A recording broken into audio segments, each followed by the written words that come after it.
so that we can share with folks. So welcome to People's Climate and Equity Plan intro event. And so just to get started, I want to acknowledge kind of the moment that we're in. So we are in a moment where we've been given some really big challenges. We didn't ask for these challenges, but they are here and they are knocking on our door. We have a pretty short timeline to deal with climate change, and we have here in Minneapolis some of the worst racial disparities in the nation. And my kids are 13 and 15, and I sometimes worry about their future if we don't actually take the time to address these things. So we got some big problems. We need big solutions, and the People's Climate and Equity Plan would be a really big solution. It would allow us to transition to clean energy. It would allow us to make sure that everyone has access to the benefits of that transition. So healthy homes, green jobs, and it would allow us to make the transition in a way that could completely transform Minneapolis and reduce racial disparities in health, in income, and unemployment. And when I say completely transform Minneapolis, I think, one of the things that is happening right now, people are probably aware of the Inflation Reduction Act. So the federal government has decided to do some stuff on climate, really exciting. That money is kind of hanging out high on the ceiling, and in order to get it, we need to have a coordinated effort by the city to reach up and pull that money down and make sure that everyone across the city has access to it. And with that money, we could make Minneapolis a clean energy city, make Minneapolis a model for the Midwest and for the nation. And we are in a moment right here in Minneapolis when it makes a lot of sense to do that, because the city is right now working on finalizing their next 10-year climate action plan. And so what we want to do with the People's Climate and Equity Plan is to make sure that climate goals in Minneapolis are not just a piece of paper that sits at City Hall, but is something that we can actually put into practice. So going to turn it over to Harrison to talk about one of the inspirations for us working on this plan. Yeah, so one of our biggest inspirations is the Portland Clean Energy Fund. And it's a part of the reason why we know that something like this is possible. And this fund was passed in 2018 as a citywide ballot measure in Portland, Oregon. The fund has a lot in common with our plan, but their plan uses 1% tax on the city's biggest corporate retailers to produce $60 to $90 million each year to spend on clean energy programs, green infrastructure, and workforce development for green jobs. And these investments are first targeted at frontline communities, which refers to those who are hit first and worst by the impacts of climate change. And in this case, that means low-income communities and people of color in Portland. And this energy fund also had a coalition. It wasn't just one organization, but a broad coalition spanning a variety of environmental and justice-related organizations. And this coalition made an intentional effort to have frontline communities who have often been excluded from mainstream environmental organizations leading and most visible in their campaign. And MN 350 has a coalition as well. In Minneapolis, our work is being led by climate, racial, and environmental justice organizations, and they're listed on the slide here. And we also have unions and energy democracy groups. And what's great is that the coalition is still growing.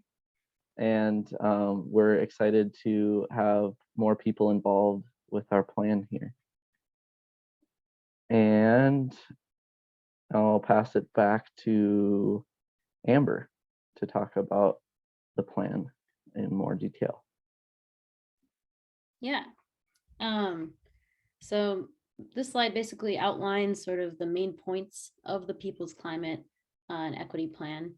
So a couple of them are comfortable, affordable, and carbon-free buildings, building community wealth to reduce economic disparities and the racial wealth gap, and ensuring that everyone has access to carbon-free transportation, and also to ensure that there's a robust, dedicated funding stream to actually make bold climate justice policy, to make it a reality, basically. And so we are going to get into this in a little bit more detail, but first we want to sort of hear from you guys, and sort of ask you guys, how does climate change impact you? So just thinking in your own lives, sort of what is the biggest impacts, or maybe it's just a small one that you have noticed, or maybe it's not necessarily affecting you a lot, but you notice that it's affecting others. But we just sort of want to hear what you guys have to say. So if you want to unmute yourself and say that, or you can also type in the chat as well, but we'd like to hear what you guys have to say.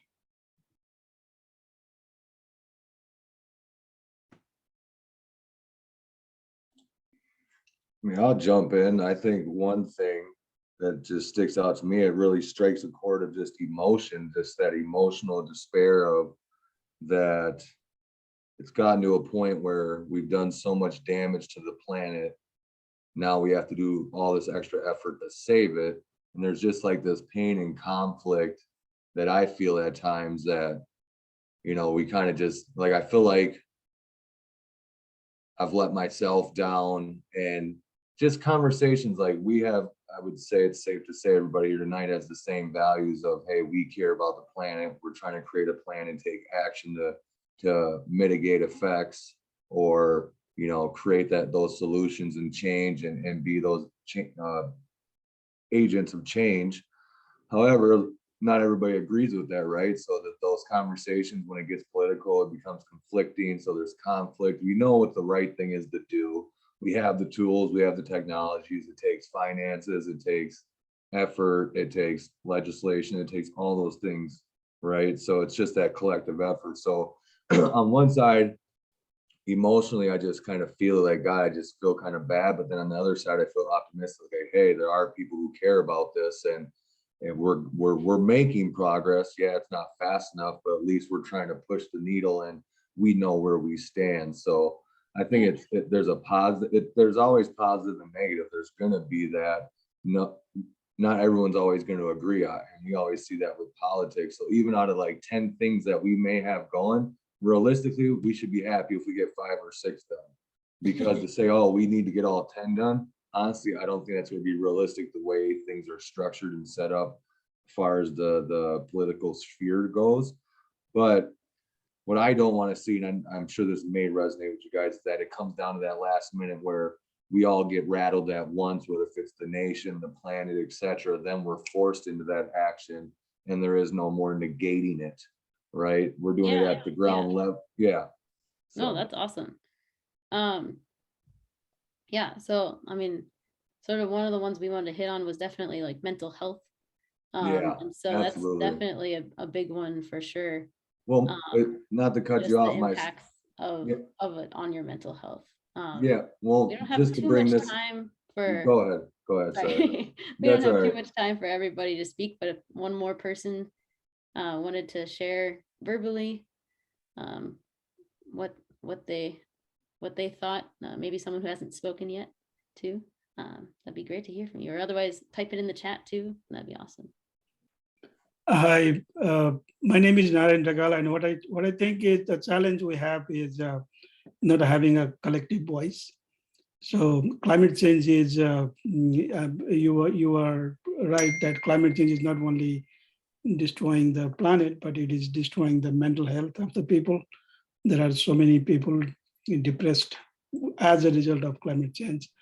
And there is a two-way that two group, one who knows and then who pretend that they don't know. I mean, they just pretend they are sleeping, that they know everything, but they pretend they don't know anything. And there is a group of people who doesn't know anything. So these are the challenges that how do you transmit the information that, hey, this is the thing that we need to save our planet. And I think that there is the main obstacle lies. I would think that way. Thank you.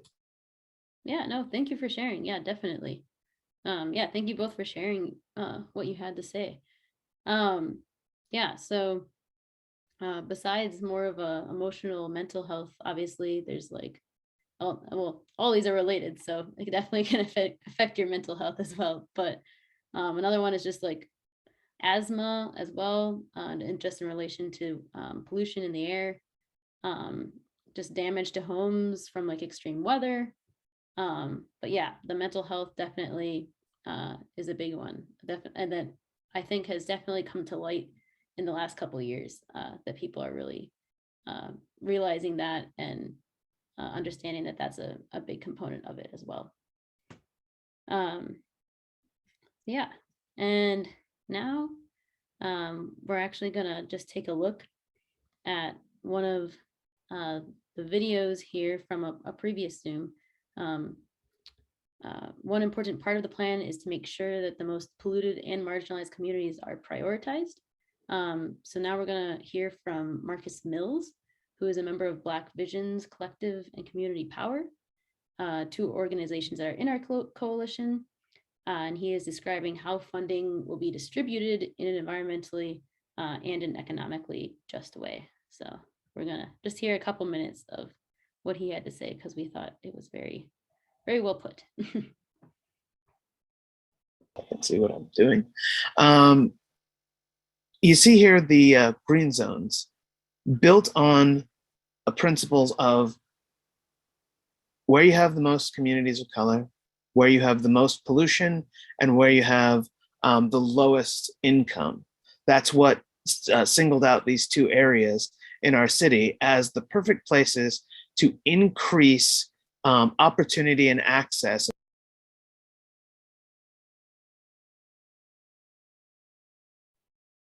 Like the sound cut out there, Harrison.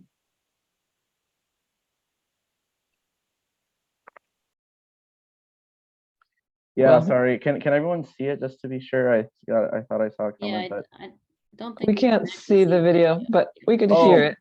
Yeah. oh, interesting. Okay, so I'm sorry. I will here we go. How's that? Sorry, everybody. Is that better? Yep, perfect. Okay. Yep.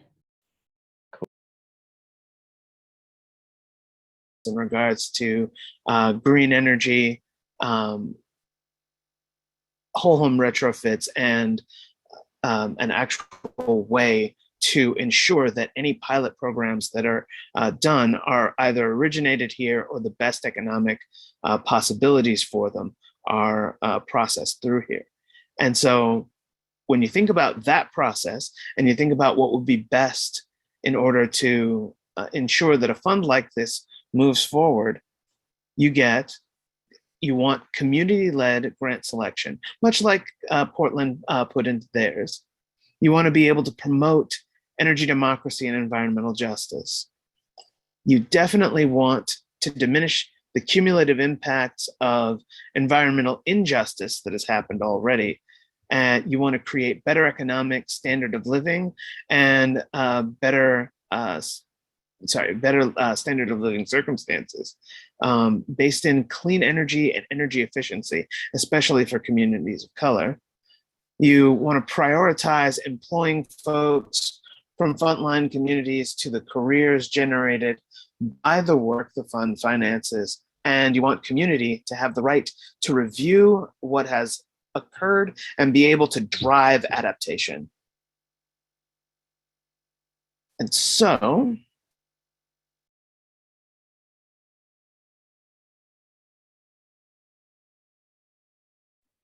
All right.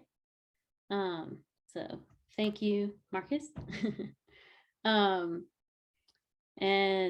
now we're going to sort of go through some of those main points that were on the slide before this, the main points of the People's Climate and Equity Plan. So one of the first ones is just every building is comfortable, affordable, and carbon free. So that includes both retrofits for existing buildings, but also designing buildings that are more energy efficient from the start, meaning maybe solar or geothermal. And actually 75% of greenhouse gas emissions in Minneapolis come from buildings. So that's why we're focusing on the building aspect of it versus other components there.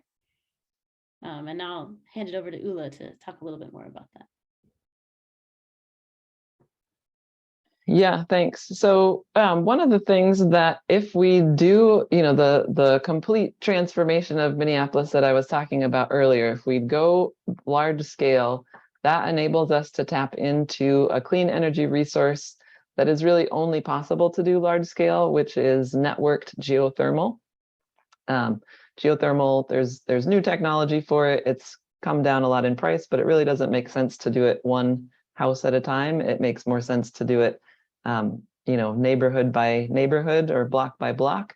And so with the support of city infrastructure, coordination, education, and economic support for people to make this transition, we could transform Minneapolis neighborhood by neighborhood.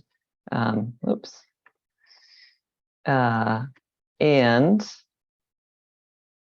oh dear, sorry for that noise. So it's, just an exciting moment that that we could do that. Back to Amber. Yeah. And so then also sort of a little bit what Ula was talking about, but just the second point here is just building community wealth and eliminating racial disparities. And so all that work on buildings creates a lot of jobs. And we want to make sure communities of color who have been left out of those jobs have access. So we need to ensure intentional and equitable access for communities of color to union careers, worker cooperatives, and contractor positions in both energy and construction. Yeah, so now I will pass it to Harrison to talk about the next point. Yeah, so another core component of this plan encompasses a lot, but kind of summed up under the idea that we all deserve to live in healthy, thriving neighborhoods. And one important piece is access to fast and frequent public transit, which is important for both reducing emissions and building equity so that everyone can get to school and work without a car. And next, we're talking about environmental justice, focuses on reducing the impacts of pollution, which are currently felt most in low-income communities of color. That means stricter regulations on polluting facilities and investing in waste reduction. It also means creating a climate resilience and adaptation plan that protects all residents from threats like flooding and extreme heat that will continue to get worse in the next coming years. And we're gonna have a little breakout sesh. Yeah. So we're gonna break you guys out into breakout rooms to just small groups for about 6 minutes. But we just want you guys to sort of discuss what have you heard that resonates most with you in this plan, and what benefits can you imagine for you or for your community. We just want to sort of get people thinking and in the action mindset. So we're going to break you out into breakout rooms, and then we'll reconvene and share what people have talked about. So you'll see at the bottom of the screen, there's probably join a breakout room.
Okay, awesome. Well, I think we're all back.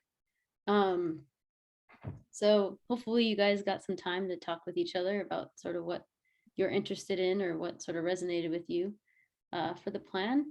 But if anyone's willing to share out loud, that'd be awesome. If anyone who hasn't talked yet too, it'd be cool to hear from you guys as well.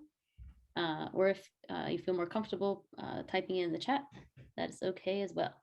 We'd love to see what you guys have to say. So feel free to unmute yourself. I have another team member, Rob. I think I would like to ask if Rob would like to go, or should I? You go ahead. Okay, thank you. So we talk about energy, like public transportation, like still people are dependent with the car. So Rob raised that issue that once you are so much dependent on the car, it may be one big challenge how to reduce that fossil fuel. And then he also suggested if there is a wider network of public transport like train, and then we can leave out car at home, travel office or school, wherever you go. That is one thing. And my concern was when you are saying zero energy and how much you are working on lowering cost of the house. Like sometimes these days that people are moving to our family house and family are connecting and they want to live together. So at that time, so there are housing cost is so expensive and it is very hard for people to afford that. So would there also be in a policy that lowering the cost of the household, or only you are focusing on the energy? That is my concern. Yeah, and overall, I mean, the public transport is good. And how fast and how soon that would, how fast that would be replicated around the city in other area, like we have green line and blue line, and how much that is scattered around the town. So that that is also one issue there. So I think we discussed along that line. Oh, that was awesome. Awesome to hear. Yeah, no, transportation is definitely a big part of it. Definitely. And one other concern is whether you are making transportation itself energy free. Like there are, I think the green line is electric, right? So how about blue line? It is all electric. Yeah, so I think the idea is to move transportation to clean energy for sure. And as far as people's energy costs, the things that we can do to these upgrades that we can do on buildings, even though it costs some money to make it happen, because our houses and buildings are so inefficient right now that even though we do the work, you end up saving a lot of money. So with the Inflation Reduction Act money, there's estimates of saving between $1,000 and $1,800 a year per household. And if we can access some of these other things like network geothermal, I think that would have big savings as well. So definitely it is profitable to not just good for the climate, but also profitable to move to clean energy. Yeah. I think maybe we're gonna keep going here, but if anyone wants to just type in the chat, anything more? I see Molly did, so thank you. But it'd be awesome to hear what anyone else has to say too, and you guys can sort of read through that to see if maybe it's similar to what you were thinking, or maybe something you hadn't thought of before too. But yeah, so I'm gonna pass it on to Ula then to talk about the funding. Yeah, so part of this plan, the People's Climate and Equity Plan, is to not just have, as I said before, great ideas, but also to have the funding to be able to put them into practice. And so we are asking the city's biggest polluters, the utilities like Excel and Centerpoint, and the other big commercial and industrial buildings to pay according to the amount of pollution that they produce, and in order to remove remove the source of that pollution. So use the money according to how much they pollute to actually remove the source of pollution. And on this graph, this is our proposal for what money is going to which pieces of the work. But next slide, please. So we are proposing that the city use a fee called the Pollution Control Annual Registration, or PCAR. That's a fee that is currently charged for other kinds of pollutants in Minneapolis, but not yet for greenhouse gases broadly defined. And the purpose of this fee is, like I said, to reduce the impact of the pollution. So for greenhouse gases, in this case, it would be to do the upgrades and remove the source of pollution in buildings as for the building side of it. And then, for other things, might work a little bit differently, but regardless of the funding mechanism, so that's kind of our how about we use this one?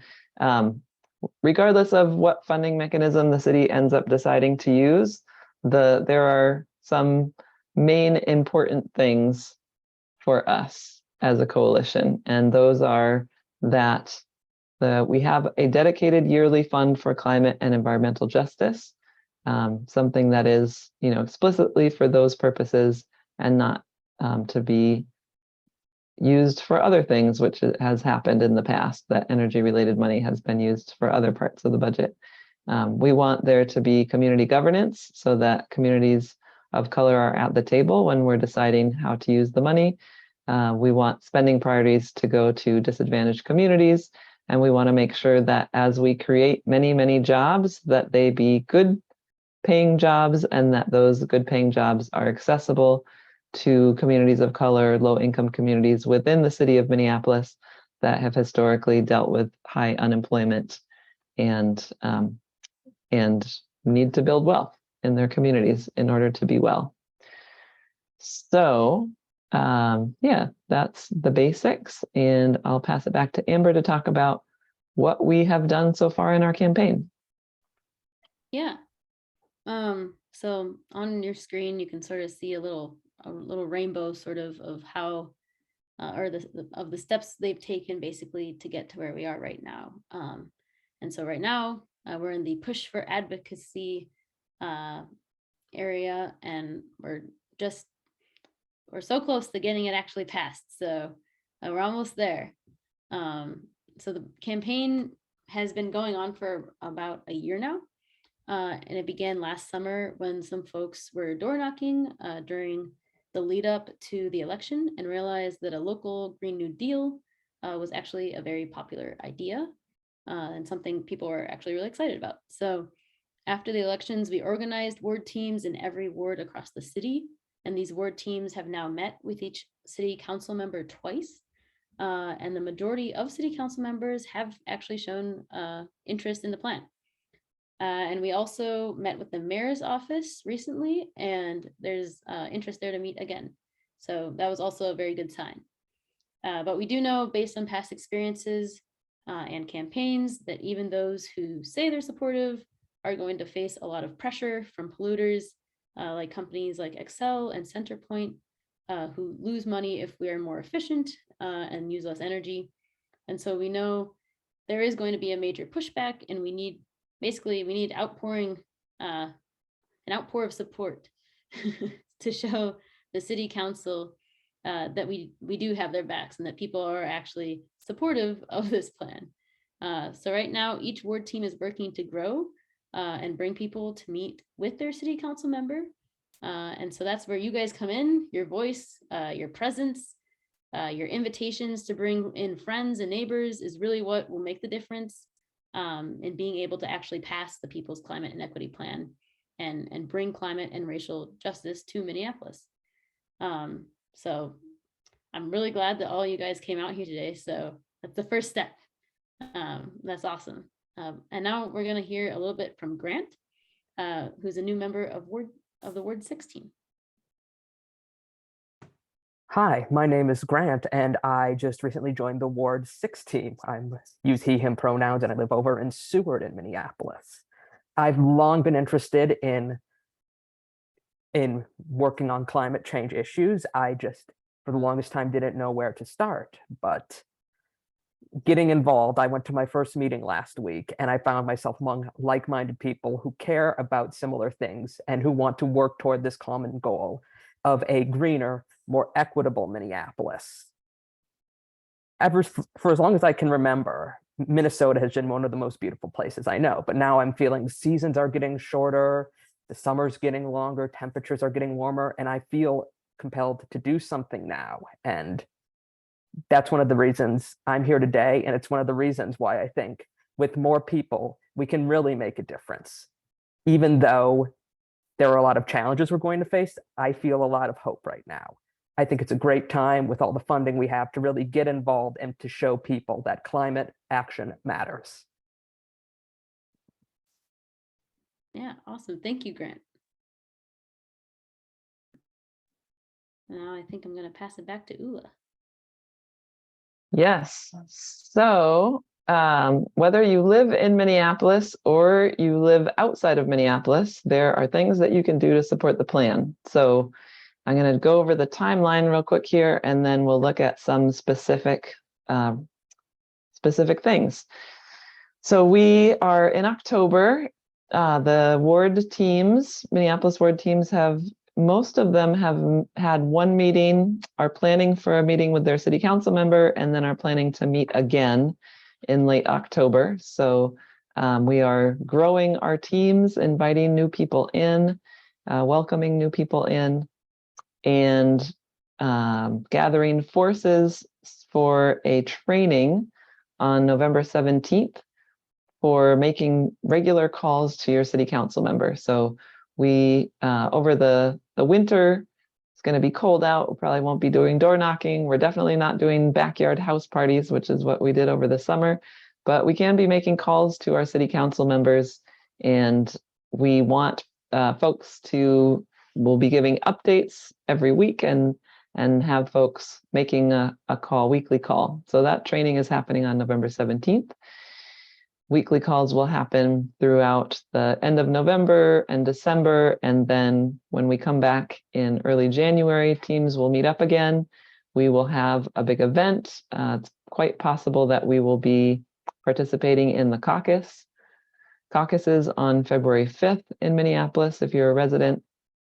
And there's going to be an opportunity for certain to show up at City Hall at some point. We just don't know the date yet.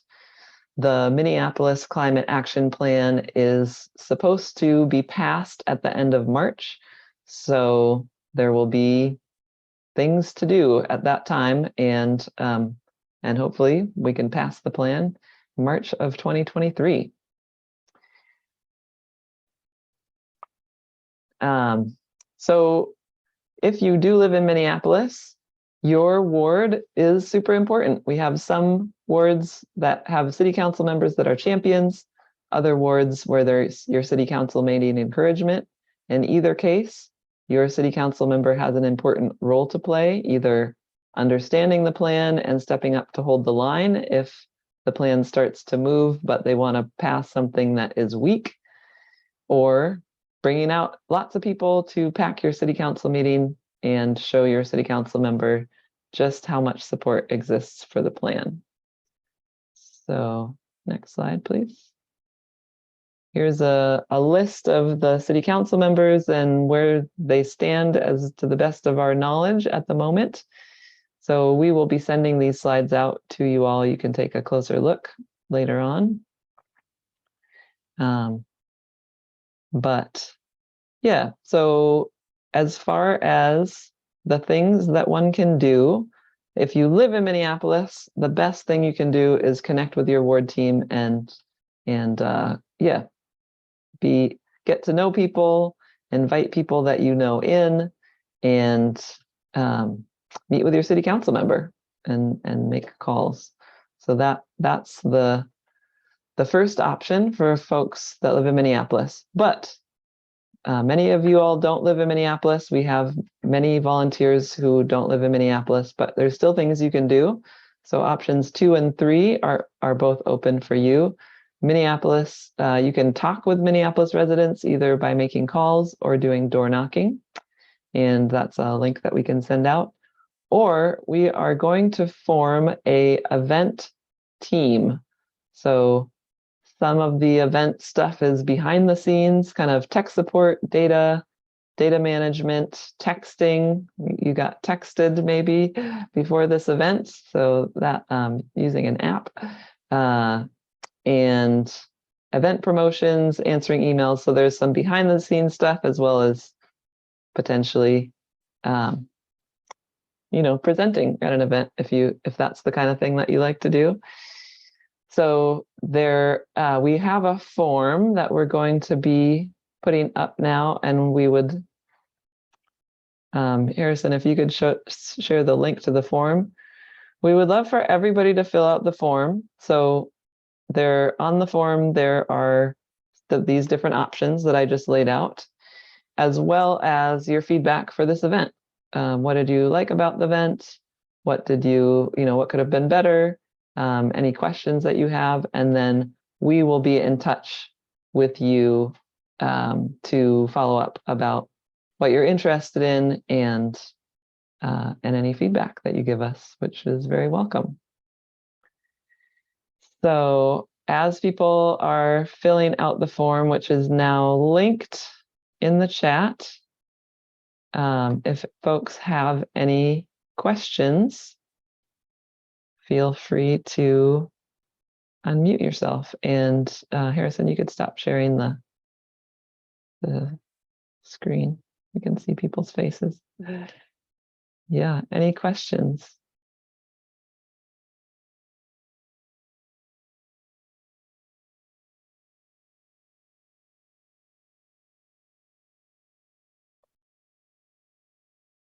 So Chris is asking if you need to fill out the form. Do you live in Minneapolis, Chris? No. So it would be great to fill it out and to get a sense of which one of the options for participating sounds best to you, or just to give feedback on the event. We would love to hear from you. You can help door knock in a ward that you don't live in. Yep, for sure. People are going out door knocking a couple times a week, and so you're welcome to sign up for any of those door knocks.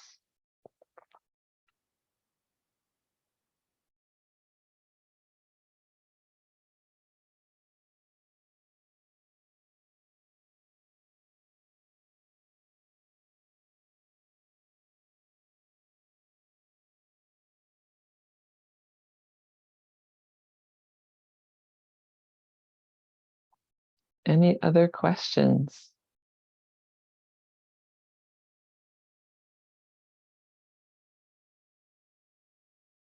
People are all busy filling out the form, which is great.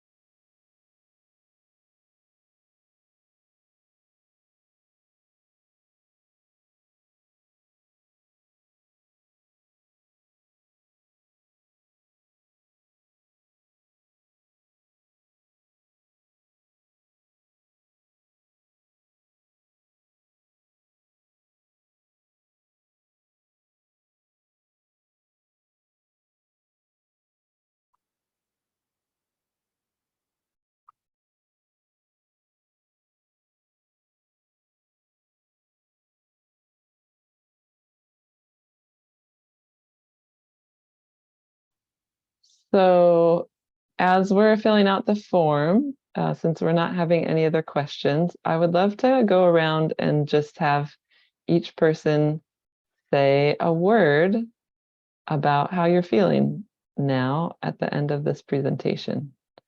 So I am feeling inspired to see all of you here, and excited for what comes next. And I will pass it to Penny.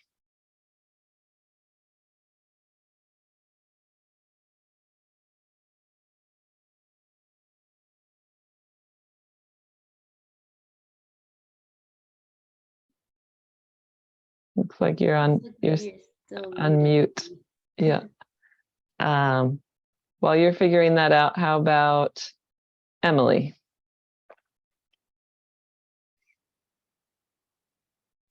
Sorry, I was just filling out the form. I think I feel better knowing like specific different ways I can get involved in at different levels, whether it's just meeting with my ward team or being more active with MN 350. That's great. Thanks for sharing. Linda? Hi there. This is Linda with Roundtable Community Services. I help people with give awareness for gambling addictions and alcohol addictions and mental health. I think I'll be outside helping. I'm gonna help this summer. Next summer, I help teens and adults with whatever they need with the community resources. We're gonna plant some trees. So with like gardening and stuff. So I'm getting stuff ready, gonna be ready for the kids. So I think each trees, it's good for the energy. Plus, I don't know if some of you know this, but I'll say it anyway. When you plant trees, when there's water, right? The water sucks, the roots of the tree sucks the water. That way it help prevent flooding. So I think we're gonna be doing that, just gardening with the kids and also adults as well. Teach them how to grow, stuff and have trees around the house. I think it helps. I think be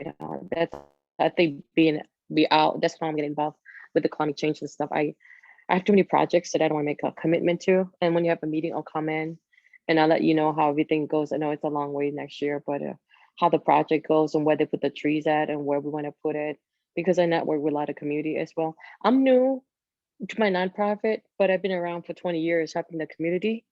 A lot of it is over North Minneapolis. Today we had an event. We're teaching partnership. We're teaching kids, people in general, how if you have a stab wound, how do you stop it? They were teaching us it with the real fake blood, whatever. So I was out there doing it and give food and stuff for the people. And I don't know how they do it, but anyway, I had to touch inside the wound and really feel, the vein. Seriously, if that was real life, I'd just be dead because I'm scared of blood. But I did it today, and I was like, "Oh my God, this is intense." And then they make it real act, and they're like, "Okay, just don't remember, you got all kinds of stuff, and just do it." And he even do a 911 call. Someone call 911. This person got stabbed. Blah blah blah blah. And Thank you for sharing, Linda. That's sorry. Okay. Yeah. Okay, that's how I get involved. Okay, pass but on to the next person. The tree planting is definitely part of the plan too. So that's exciting that you're already working on that. Okay, you pass it to the next person then. Yeah. Matisse, what's one word? How are you feeling now leaving this the meeting? I talked with Penny and I was feeling hopeful after our conversation because we had some pretty similar ideas and questions. So yeah. All right. And Penny, back to you. Looks like you got unmuted. Yeah. I guess I'm glad to have a way to connect with, well, I've responded that I want to meet with my ward team and find out, see where they think things are at and talk with them.